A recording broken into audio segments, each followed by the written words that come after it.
Please be seated.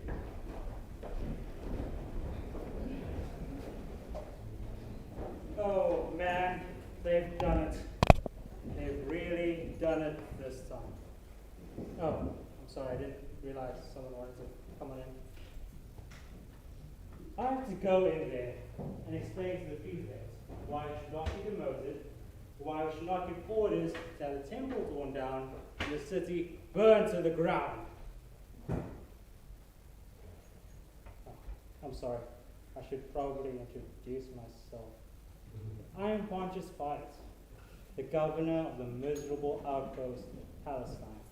Or the Jews still stubbornly call it Israel after a Jew that died hundreds of years ago. You know, it's their own stubbornness that brought them into this mess. And they are dragging me down with them. One more uprising, the prefect said, and I'll have this place burnt to the ground. And he'll do it too. Mark my words, and I'll be the governor of an orphanage in Ethiopia. The problem I have with the Jewish people is that they refuse to listen to me! First of all, they bring this guy named Jesus to me, saying that he committed some capital crime and he should be put to death. Well, I thought this must be important to them. I mean, they woke me up at the crack of dawn. Well, listen. Turns out, Jesus is only guilty of claiming to be God. And I explained to them, I can't execute a man for claiming to be God. They told me it's blasphemy, whatever that means. And I told them, you take care of it. You know what the response was? Blasphemy is punishable by death. And the Romans won't allow us to execute people anymore. You take care of it. And I explained to them that Jesus didn't break any Roman laws. And that is when they threatened me. Not so much as with words, but with an uprising. And the prefect's orders to me, of course, were that there be no more waves at the Mediterranean. We all know what that means. So, I didn't want to make any more waves. So I decided to question Jesus to see if he broke any Roman laws that he could be crucified for. And the guy was squeaking clean, although he wasn't very helpful. He refused to defend himself. It's like he wanted to die. Anyway, I'm not going to be the one to execute an innocent man, especially since my wife warned me to have nothing to do with it. Turns out that my wife had a nightmare about Jesus that exact same night. Yeah, so there is no way that I'm going to mess with this guy. So, I decided to have him flogged. Now, I know what you're thinking. You're thinking, if Jesus is innocent, why have him flogged? Well, I didn't want to end up with an uprising in my hands and going to Ethiopia with a nagging wife telling me, I told you so. So I figured flogging Jesus would be enough or punishment to keep the Jews happy, but not too much punishment for my wife. So I had the guards flog Jesus and hand it back over to the Jewish people. Little did I know that the guards would use the hostility against the Jewish people by beating the pulp out of Jesus and plucking out his beard. Don't look at me like that. I have nothing to do with this. But I can see see why they did it. You see, in Rome, if you don't shave, you're a bum. And the Jewish people, they are something else. Firstly, the men have more hair than the women, and they have laws against everything, including trimming their beards. So the guards, well, let's just say if the Jews did release Jesus, he would not be able to show his face in Jerusalem for a long, long time. Unfortunately, the Jews did not release Jesus. They refused to take him. They insisted that I have him executed. And I've tried everything. I even went as far to have Jesus released as a gift and let them crucify the most disgusting criminal I could find. But else, they ended up releasing the thug instead. So what exactly was I supposed to do?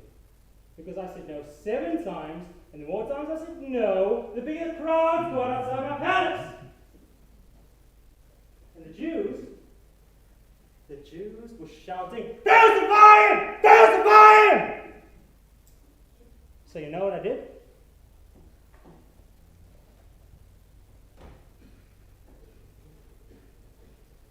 I washed my hands in front of him.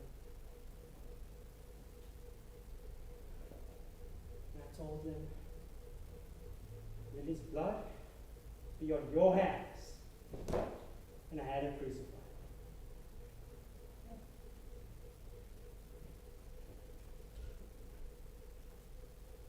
You know, I'm surprised Jesus lasted as long as he did. I figured between all the floggings and the beatings he took, Jesus would have died of internal injuries before being hung on the cross. But Jesus lasted 4 hours on the cross.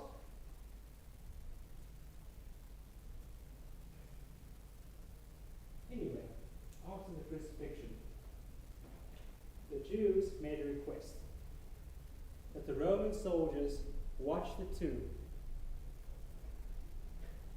Imagine that. God and a dead man. Yeah. Well, I ended up doing it anyway, just to shut them up. The Jews claimed that the Christians will try to steal the body and try to make it look like a resurrection.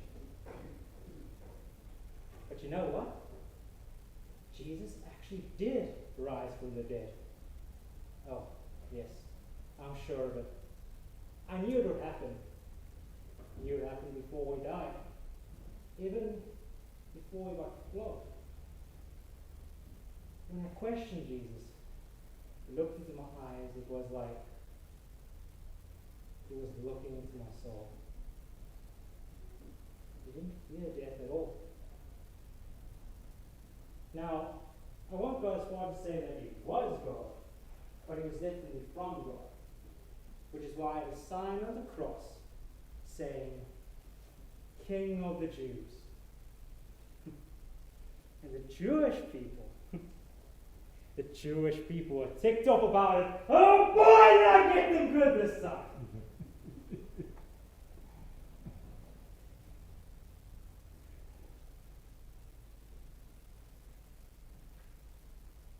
The Jews paid off my guards to say that the Christians stole the body while they were asleep. As if anyone would actually believe that.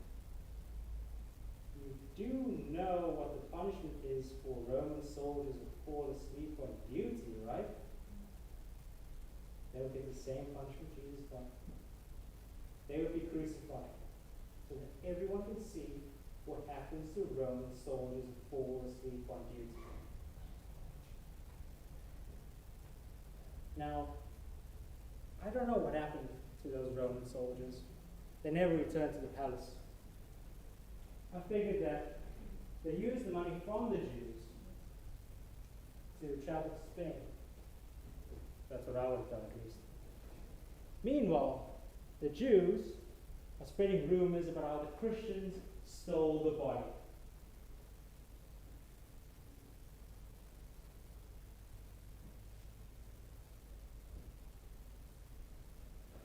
But it didn't take long for the truth to be leaked.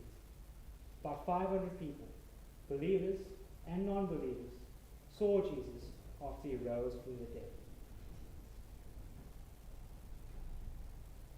But here's the funny part.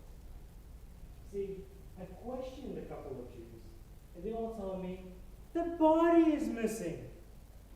Really? Like you didn't expect that to happen, even though he told you that's exactly what would happen? Their own Bible predicted it. And they still don't believe it. But there's no way I'm going to tell that to the prefect. I don't know what I'm going to tell the prefect.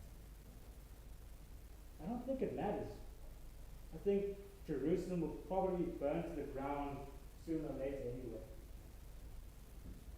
The Jews brought it to themselves. All the lies and deceit. It's funny.